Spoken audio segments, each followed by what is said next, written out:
मुदखेड शहरात दिनांक 2 ऑक्टोबर रोजी तालुका आणि शहर काँग्रेस कमिटी कार्यालयाचे उद्घाटन, नांदेड जिल्ह्याचे दिवंगत खासदार वसंतराव चव्हाण यांची शोकसभा आणि काँग्रेस कार्यकर्त्यांसोबत संवाद अशा विविध कार्यक्रमांचं आज रोजी आयोजन करण्यात आलं होतं।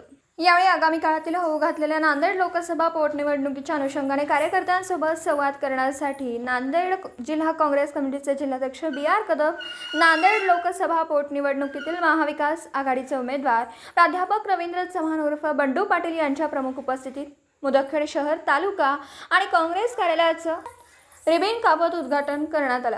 आज काँग्रेस पक्ष कार्यालयाचे उद्घाटन प्रसंगी जिल्हा कार्याध्यक्ष पप्पू पाटील कोंडेकर, जिल्हा काँग्रेस पक्षाचे उपाध्यक्ष सुभाष पाटील किन्हाळकर, अरुण भाऊ चव्हाण, इंजिनियर दामिनी ढगे, तालुका अध्यक्ष प्रतापराव देशमुख, शहर अध्यक्ष कैलास गोडसे, माजी उपाध्यक्ष करीम खान साहब, माजी उपाध्यक्ष लक्ष्मण देवदे, भोकर तालुका काँग्रेस अध्यक्ष गोविंद गौड, शहर अध्यक्ष तौसिफ इनामदार, तेजाबराव पाटील मुंगल, ॲडव्होकेट संदीपराव देशमुख, प्राध्यापक संदीप देशमुख, श्रीनिवास महाद्वार, तालुका उपाध्यक्ष दादाराव पाटील मुंगल, हाजी इलियास अब्बासी, गिरीश कोतावार, हाजी रशीद मुलतानी, शहर युवक अध्यक्ष मुजीब पठाण, महाविकास आघाडीचे राष्ट्रवादी काँग्रेस शरद पवार गटाचे तालुका अध्यक्ष शिवानंद हिप्परकर, बाळू पाटील मुंगल, शिवसेना उबाटाचे विश्वनाथ पाटील पवार, अविनाश जमकडे, सचिन चंद्रे, अंकुश मामेडवार, शहर सचिव अतिक अहमद, मोईन भाई फुलारी, भीम पाटील, साहेबराव देशमुख, निहळीकर सहित पत्रकारांसह मोठ्या संख्येने महाविकास आघाडीचे कार्यकर्ते उपस्थित होते। तालुका मुदखेड, जिल्हा नांदेडहून प्रतिनिधी अतिक अहमद। पक्षाचं कार्य नेहमी राहणार, लोकसभेला राहणार, विधानसभेला राहणार, पक्षाचं कार्यालय हे नेहमी राहणार।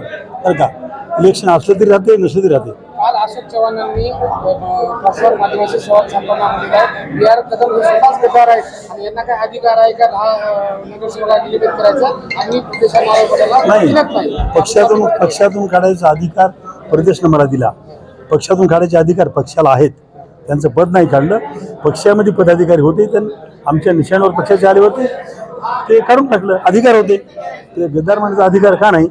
अशोक चव्हाणनं काँग्रेस पक्षाच्या जीवावर 5दा मंत्री झाले, 2दा मुख्यमंत्री झाले, पक्षाला धोका दिला, गद्दारी केली, झाले तिकडे भाजपमध्ये गेले।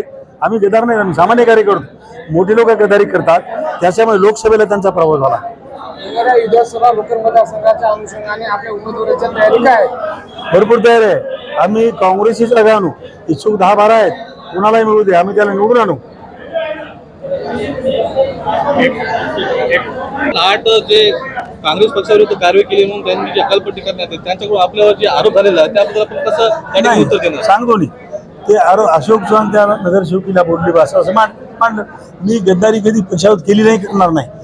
काँग्रेसमध्ये सगळ्या सिजस्ट मी जिल्ह्यात राहतो, कुठल्याच पक्षात गेलो नाही। अनेक पक्षाची मोठे मोठे घरी आली, या म्हणून कधी पक्ष सोडा नाही। ज्यांनी पक्षाचा फायदा घेऊन पक्ष सोडा ते गद्दार असतात। आम्ही एक निष्ठ पक्षाच्या काँग्रेसचे। येत्या काळामध्ये भोकर विधानसभेमध्ये आपण सध्या काँग्रेस पक्षासाठी जे काम करत आहे, जिल्हा धरून काढत असताना आपल्यासाठी आणि महाविकास आघाडीसाठी कशा प्रकारची परिस्थिती या ठिकाणी नाही, आम्हाला भोकर मतदारसंघात महाविकास आमच्या सोबत आहे, ज्या काय काँग्रेसचे आहे, इच्छुक 12 आहेत, कोणालाही मिळू द्या, बरोबर आम्ही त्याला निवडून आणू। हायकमांड ज्याला देईल त्याला निवडून आणू। 2014ला आपल्याला आमदार आपण भरू शकत नाही, आता आपल्याला भेटलं तर आपण आता माझी मागणी आहे, पण ते आज मी सांगू शकत नाही। हायकमांड ज्याला देईल त्याचं काम करावं लागेल। अशोकराव पक्ष सोडून गेले, त्यांचा आमचा संबंध नाही आहे। आज मुदखेड येथे मुदखेड तालुका काँग्रेस कमिटी तथा शहर काँग्रेस कमिटीच्या सर्व पदाधिकाऱ्याच्या वतीने स्वर्गीय खासदार वसंतरावजी चव्हाण साहेब यांच्या शोकसभेचं आयोजन तसंच कार्यकर्ता संवाद बैठक या ठिकाणी आयोजित केलेली होती। आपण बघू शकता की या ठिकाणी खासदार वसंतरावजी चव्हाण साहेब यांच्यावर सर्व मंडळीने जे लोकसभेला या ठिकाणी भरभरून जे प्रेम केलं त्याचा प्रत्यय आजही या ठिकाणी येतोय आणि सर्व कार्यकर्त्यांनी या ठिकाणी विश्वास व्यक्त केला की या मुदखेड तालुका आणि शहरातली जी मंडळी आहे, काँग्रेससोबत सर्व एकनिष्ठ राहणारी मंडळी आहेत, ते सदैव या ठिकाणी पक्षासोबत एकनिष्ठ राहतील आणि जे काही पुढच्या निवडणुका येतील त्या एक मताने एका दिलाने त्या निवडणुका या समोर जातील।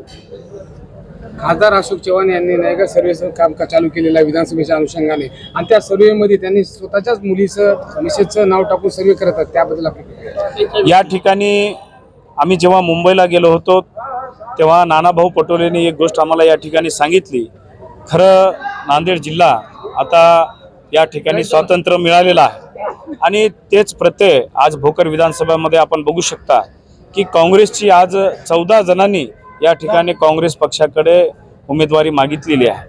ती एक कार्यकर्त्याची शक्ती आहे आणि प्रत्येक कार्यकर्त्याला एक व्यक्ती स्वातंत्र्य आहे की या ठिकाणून आपण उमेदवारी या ठिकाणी पक्षाकडे मागावी।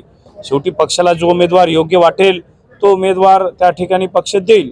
पण आज ज्या ठिकाणी 2-3च नावं त्या ठिकाणी पुढच्या पार्टीकडून गेलेली आहे, खरं तर त्या ठिकाणी कार्यकर्तेही भरपूर आहेत, जुने कार्यकर्ते आहेत, त्यांनाही संधी द्यायला पाहिजे होती असं मला या ठिकाणी माझं व्यक्तिगत मत आहे। आपण आगामी विधानसभा की लोकसभा या ठिकाणी पक्षाचे आमचे ज्येष्ठ नेते संसदेचे विरोधी पक्षनेते माननीय राहुलजी गांधी खरगे साहेब ते नायगावला आले होते। साहेबांच्या सांत्वनपर भेट त्यांनी त्या ठिकाणी घेतली आणि चव्हाण परिवाराला त्या ठिकाणी भेटून गेले आणि त्यांनी सांगितलं की काँग्रेस पक्ष सदैव आपल्या पाठीमागे आहे आणि येणाऱ्या काळामध्ये निश्चितच त्यांनी जिल्हा काँग्रेस कमिटीचे BR काका आहेत आणि काँग्रेस कमिटीच्या सर्व पदाधिकाऱ्यांनी लोकसभेचा एकमुखी ठराव माझ्या नावाने घेतला आणि पक्षश्रेष्ठीकडे पाठवला आणि येणाऱ्या काळात पक्षश्रेष्ठी त्याच्यावर निर्णय घेईल आणि पुढील निर्णय आम्हाला सांगेल। मग आजपासून लोकसभेत रणशिंग फुकले नाही, रणशिंग फुकले असं म्हणता येणार नाही, कारण मी पूर्वी देगलूरला जाऊन आलो, भोकरलाही त्या ठिकाणी पाळजला जाण्याच्या पूर्वी भोकरलाही जाऊन आलो, कारण खासदार वसंतरावजी चव्हाण साहेब हे खासदार झाल्यानंतर त्या बऱ्याच तालुक्याला त्यांची भेट या ठिकाणी राहिलेली होती। 15 ऑगस्टच्या नंतर त्यांनी त्यांचा भेटीचा शेड्यूल तयार केला होता। पण आपण ज्या लोकांनी या ठिकाणी खासदार साहेबांना खासदार करण्यासाठी मोलाचा वाटा त्या ठिकाणी उचलला, ते त्यांचा प्रतिनिधी म्हणून माझं कर्तव्य आहे की प्रत्येक तालुक्यात जावं आणि त्या ठिकाणी लोकांचे ऋण व्यक्त आपण करावं आणि त्याचाच एक भाग आज मुदखेड शहराच्या वतीने तालुक्याच्या वतीने त्यांनी ऋण निर्देश या ठिकाणी ठेवले होते आणि मी सर्वांचे ऋण या ठिकाणी व्यक्त केले। आज ज्याप्रमाणे मुंबईमध्ये आपण शोक सभा घेतली आहे, तर काँग्रेस पक्षाचे जे जिल्हाध्यक्ष आहे युवक काँग्रेसचे ते आज सभेमध्ये अब्सेंट आहे, याबद्दल काय सांगणार? नाही, मी बालाजी गाडे यांच्याशी काल रात्री बोललो, त्यांचा पूर्वनियोजित दौरा त्या ठिकाणी मुंबईला होता, ते मला रात्री भेटले आणि मला व्यक्तिगत सांगून गेले आणि बरेच पदाधिकाऱ्यांनी त्यांनी सांगितलं किंवा 2 तारखेला माझा बाहेरगावी जाण्याचा दौरा आहे आणि त्याच्यातला न उपस्थित राहण्याचा मुद्दा असं काही नाही असं मला वाटतं। आपली मतदारसंघामध्ये लोकसभेसाठी तिकीट कन्फर्मच आहे, मग आता आमदारकीला चेहरा कोण काँग्रेसकडून? आता तुम्ही जसं म्हणता पालिका आणि विधानसभा एकदाच होतील न होतील हे वरचं ठरवेल, पण नायगाव मतदारसंघामध्ये या ठिकाणी पक्षश्रेष्ठी जे निर्णय घेईल त्याच्या पाठीमागे आम्ही राहू। पक्षश्रेष्ठी कोणाचा निर्णय घेऊ शकते, माझाही घेऊ शकते किंवा दुसरेही असू शकते।